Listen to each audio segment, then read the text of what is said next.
Hazak Baruch, Rabotai, Besorot Tovot, bonne journée, 5e jour aujourd'hui du mois de Heshvan. C'est vrai que la paracha de cette semaine, chacun de nous, je pense qu'il fait des devoirs et il apprend. Il y en a même qui vont en vacances parce que c'est la paracha Lech Lecha, comment on dit en français. Mais moi je veux essayer de chiffrer parce que la valeur numérique de Lech Lecha c'est 100. Chacun de nous il veut avoir une 100% de réussite dans sa vie.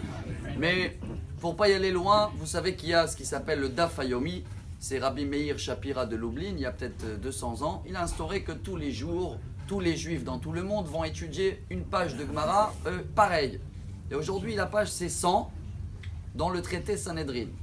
Et là-bas, justement, la Gemara, elle parle de ce message extraordinaire par rapport à nous. Chacun de nous, on est des stars. Mais on est dans une génération à l'envers. Une génération de Mashiach. Ça a été écrit presque il y a 2000 ans. Que dans la génération de Mashiach, les stars, c'est les jeunes. Et dès que certains prennent de l'âge, c'est pas comme avant où on prenait de l'âge, on les respectait. Aujourd'hui, c'est tous les jeunes, les chanteurs et les chefs et les machins et toutes les stars qui existent. Pourquoi on parle de stars aujourd'hui? Parce que dans la paracha de cette semaine, on va lire et j'espère aujourd'hui comprendre un message extraordinaire au nom du Baal Shem Tov. Abraham, juste avant d'avoir les enfants, Akadosh Baruch Hu, il a dit, t'inquiète pas, tu vas avoir des enfants, Kachol Asher al Sfatayam, ta descendance sera comme le sable de la terre. Et juste avant de le promettre d'avoir Yitzhak, là, Akadosh Baruch Hu, il a dit, regarde en haut, regarde les stars, regarde les étoiles, Ko Yezarecha, ta descendance, ils seront comme ça. On sait très bien qu'en tout, Abraham, combien des enfants il avait? 8.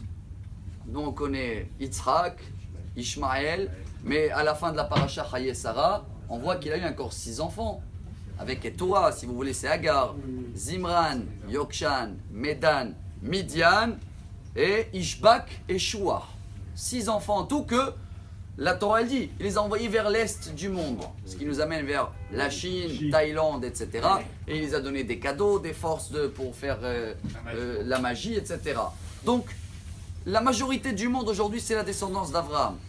Mais ceux-là qui veulent être des stars, peu importe l'âge qu'ils ont, le message est extraordinaire. Parce que le star, j'appelle en anglais, l'étoile, quand tu le vois de loin, il est tout petit. Mais quand tu t'approches, c'est énorme. C'est beaucoup plus grand que chacun de nous. Si on apprend aujourd'hui, pour avoir une vie 100% de réussite, le message de la page 100, de la page du jour, c'est que chaque personne que tu vois autour de toi, même si tu as l'impression qu'il est tout petit, c'est parce que tu n'es pas assez proche de lui. Tu es très loin. Si tu te rapproches vers lui, tu essayes à le comprendre, à le connaître, tu vas découvrir qu'il est plus grand que toi. Et les étoiles, ils sont tous différents. Le sable de la terre, c'est pareil. C'est vrai qu'il a une qualité, il a un défaut. C'est quoi la qualité? Il est partout. Et jusqu'à 120 ans, tu marches sur lui. Mais attention, après 120 ans, c'est lui qui marche sur nous. Mais je crois qu'ils sont tous pareils, les graines des sables. Si on prend le message d'aujourd'hui, voilà le titre, que chacun de nous est star, comment on devient des stars? Quand on voit les autres comme des stars. Et dans ce cas-là, peu importe l'âge qu'on a, Bezrat Hashem, on va avoir une journée et une vie qu'on sera tous des stars jusqu'à la nuit de Mashiach qui va éclairer Bezrat Hashem tout le monde.